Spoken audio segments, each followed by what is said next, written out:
को क्या कह रहे हैं बुखारी साहब, इससे आगे मत बोलिए। जजों के हवाले से क्या जुबान इस्तेमाल करते हैं? जजों को और जनाब की हवाले से आप क्या आप तब कहां थे जब जजों के बुखारी साहब आप भी और औरत काजी साहब भी, आप दोनों मेरे लिए बहुत मोअज़्ज़ज़ हैं। मैं आप दोनों से मैं आप दोनों से रिक्वेस्ट करती हूँ। तो वो तो आप भी गलत कहते हैं, मैं भी गलत कहता हूँ। अस्सलामुअलैकुम दोस्तों, आज लाइव शो सिर्फ बेन नहीं बल्कि पूरा धमाका बन गया। सलीम बुखार और हरकाज भी जब आमने सामने आए तो अल्फाज गुलू की तरह चलने लगे, आवाज़ें बुलंद, चेहरे सुर और माहौल इतना गर्म था कि लग रहा था अभी कुछ भी हो सकता है। लाइव कैमरे के सामने सियासत का वो रूप सामने आया जो कम ही देखने को मिलता है। आखिर वो कौन सा जुमला था जिससे इस टकराव को आग लगा दी? देखिए इस शदीद लड़ाई की पूरी कहानी। तज़ाद नजर आ रहा है, अलग अलग डगर पर क्यों है दोनों? देखिए अब इसमें इशू ये है कि यहाँ पे 9 मई के ऊपर सियासी बयानिया बनाया गया। 9 मई बड़ा बदकिस्मत वाकया है, उसमें जो लोग मुलविस हैं उसको आइन और कानून के मुताबिक सजा मिलनी चाहिए। अभी तक चालान भी पेश नहीं किए गए कुछ मुकदमात के अंदर, तो इसलिए कि जब मर्जी होती है हुकूमत कोई नए लोग बीच में डाल देती है।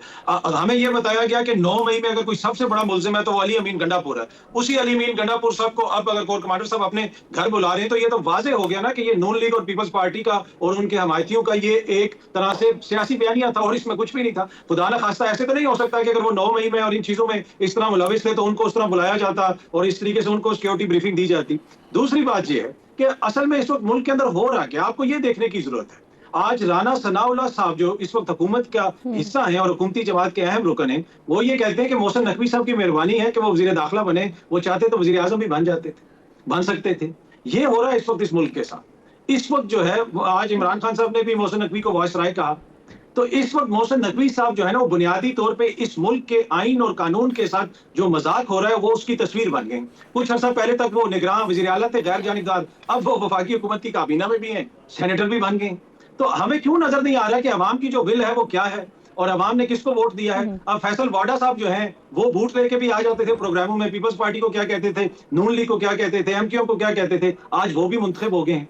और हम बात कर रहे हैं कि जी वो इमरान खान या पीटीआई, इनका अपना क्या किरदार है हुकूमत का? क्या इन्होंने वो कुछ किया जो ये चाहते थे और कहते थे कि हम आके जमहूरियत मजबूत करेंगे? और जहां तक रियासती इदारों के खिलाफ बातें हैं, अभी जो बुखारी साहब ने बातें की, मैं उनसे बिल्कुल एग्री नहीं करता। बंदयाली, ये वो, इमरान दार जज, ये तो मरियम बीबी की इस तरह कहती थी। क्या हमें अपने जजों को ऐसे कहना चाहिए? या अगर इमरान खान साहब काजी फायज ईसा साहब को या किसी और जज को ऐसे कहें तो हमें उनका हमनवा बन जाना चाहिए?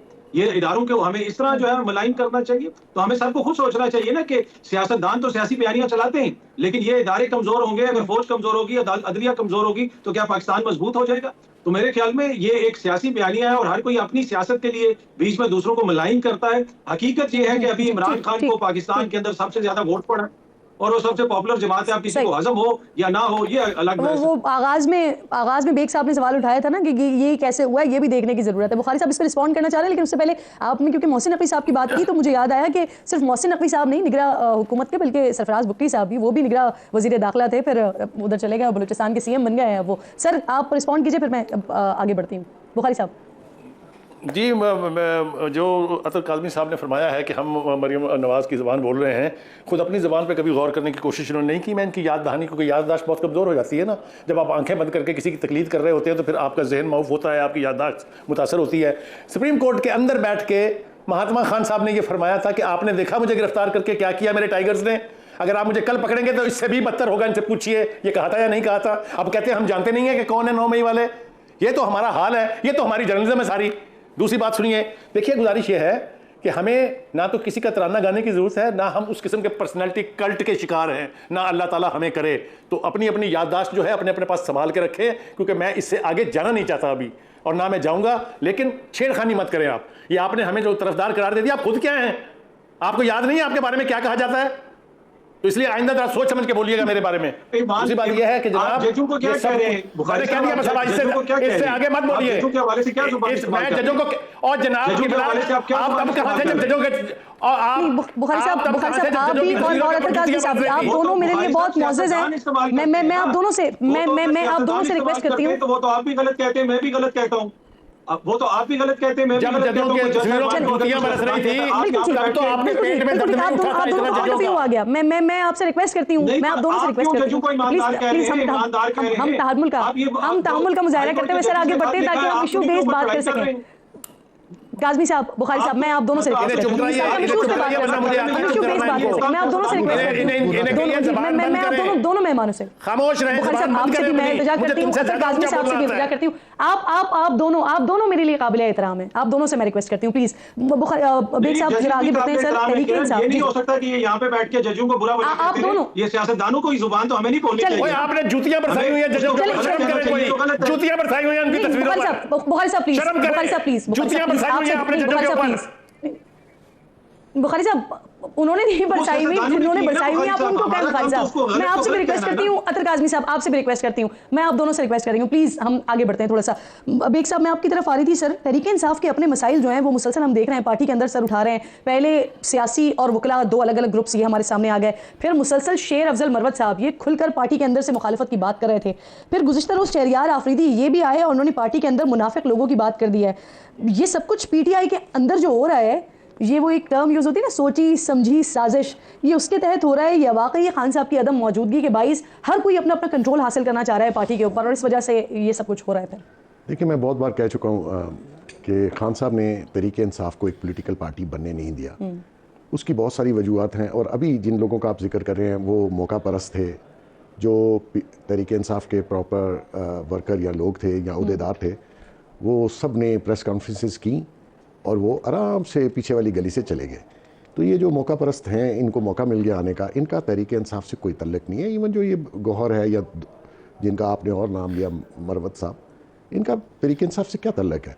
अच्छा, जो लोग जेल में हैं बेचारे, जिनका अभी तक कुछ नहीं बन सका, मैं तकरीबन सबको जानता हूँ तहरीक इंसाफ में। मेरी राय ये थी कि आप उनका ट्रायल मुकम्मल कीजिए, उनको जो भी सज़ा बनती है वो दे देनी चाहिए। इतना अरसा जेल में, तो खान साहब ने उनके ऊपर भी, और ये जो मौका परस्त आके बैठे हैं, और मैं आपको गारंटी करता हूँ जितने लोग इलेक्ट हुए हैं इस वक्त, इनमें मेरे ख्याल में 10 या 15% लोग हैं जिनका प्रॉपरली पुराना तरीके इंसाफ से तल्लुक़ था। बाकी तो सब ने, कोई टिकट नहीं ले रहा था, उन्होंने टिकट दाखिल करा दिया, वो आ गए, अपनी हैसियत में नहीं आ सकते थे पार्लियामान के अंदर या अपना वोट लेके। तो ये जो कुछ हो रहा है ये नेचुरल है, क्योंकि नए लोग आए हैं तो वो ये समझते हैं कि हम पुरानों को पीछे करें और ज़्यादा से ज़्यादा पावर गेन करें। और ये लड़ाई मेरे ख्याल में आगे जाएगी, ये रस्साकशी होगी कि किसके पास कितनी पावर है। ये ऐसा नहीं है कि तहरीक इंसाफ में हो रहा है, बाकी पॉलिटिकल पार्टीज़ में भी हाल यही है जी। क्योंकि वो मंजर पे नहीं आता, लीडरशिप मौजूद होती है और वो कंट्रोल करती है, और फिर अगर आप पावर में हो तो नेचुरली आपका कंट्रोल ज़्यादा बढ़ जाता है। तो मेरा ख्याल है नेचुरल है, तहरीक इंसाफ में कोई अनहोनी बात नहीं है जो कुछ हो रहा है। सही आप कह रहे हैं, अनहोनी बात नहीं है। इलेक्शंस हो गए, इलेक्शन के बाद अब 21 नशिस्तों पर ज़िमनी इंतखाबात भी होने जा रहे हैं, उसका रिजल्ट भी क्या वैसे ही होगा जो हमने 8 और 9 को देखा, या फिर कुछ मुख्तलिफ होने जा रहा है? इस पर बात करते हैं, एक छोटा सा ब्रेक लीजिए। मेरे तीनों मेहमान मेरे साथ ही मौजूद हैं।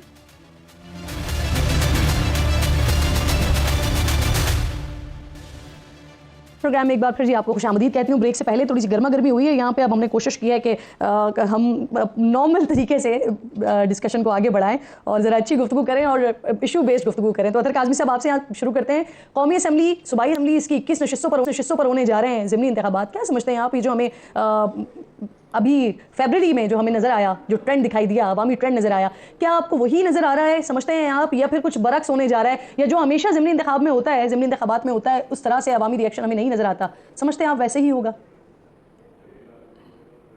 देखिए, वैसे तो पंजाब में 2023 में 22 में भी जो ज़िमनी इंतखाबात हुए थे उसमें भी हमने देखा कि ट्रेंड थोड़ा सा आपको मुख्तलिफ नजर आया, और इस दफा भी मुझे ये लगता है कि मुकामी इश्यूज के ऊपर इलेक्शन नहीं हुआ, ओवरऑल जो एक तरह से रिएक्शन है उसके ऊपर लोगों ने वोट दिया। अब डिपेंड करता है कि कौन सी जगह पे कौन सा उम्मीदवार है, किस तरीके से वहां पे इलेक्शन लड़ा जाता है। और अब हुकूमतें भी बन चुकी हैं और इसमें कोई दो राय नहीं है कि जब हुकूमत एक हो मौजूद एक सूबे के अंदर तो उसको एज हासिल होती है। ये वो नुकता है जिसके ऊपर 2 सूबों में इंतखाबात नहीं करवाए गए। कहा गया कि अगर पहले यहाँ पे हुकूमतें बन गई तो फिर तो देखें जो अगले इंतखाबात होंगे उनको हम साफ और शफाफ कैसे बनाएंगे। तो ये तो है, लेकिन मुझे ये लगता है कि अगर कोई चीज चेंज होगी तो वो हुकूमत की कारकर्दगी से होगी। क्या महंगाई कम हो गई, आवाम को रिलीफ मिल गया, मईशत में कोई बेहतरी आ गई? अगर इनमें से कोई भी इशारे कहीं पे तब्दील हो तो फिर आपको नजर आता है कि हो सकता है कि कोई ट्रेंड मुख्तलिफ हो। इस वक्त मुझे लगता है कि जिस तरह के 8 फरवरी के जो इलेक्शंस थे उसी किस्म का नतीजा होगा।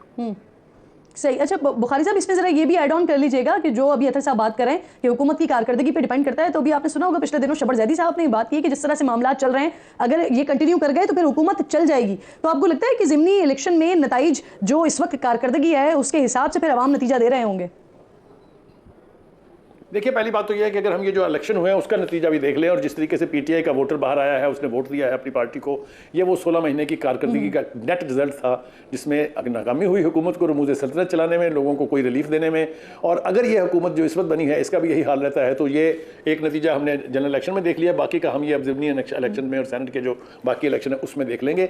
अगर हुकूमत तो दोस्तों आज के लाइव शो ने एक बात वाज़ेह कर दी, जब सियासत में गुस्सा और अनार टकरा जाए तो नतीजा धमाके से कम नहीं होता। सलीम बुखारी और अतहर काज़मी का ये टकराव महज बहस नहीं था बल्कि ताकत और दबाव का इम्तिहान था। अब सवाल ये है कि इस लड़ाई के बाद सियासत का रुख किस तरफ जाता है। अब क्या सोचते हैं कमेंट में ज़रूर बताएं और ऐसी ही गर्म अपडेट्स के लिए चैनल को सब्सक्राइब करना ना भूलें।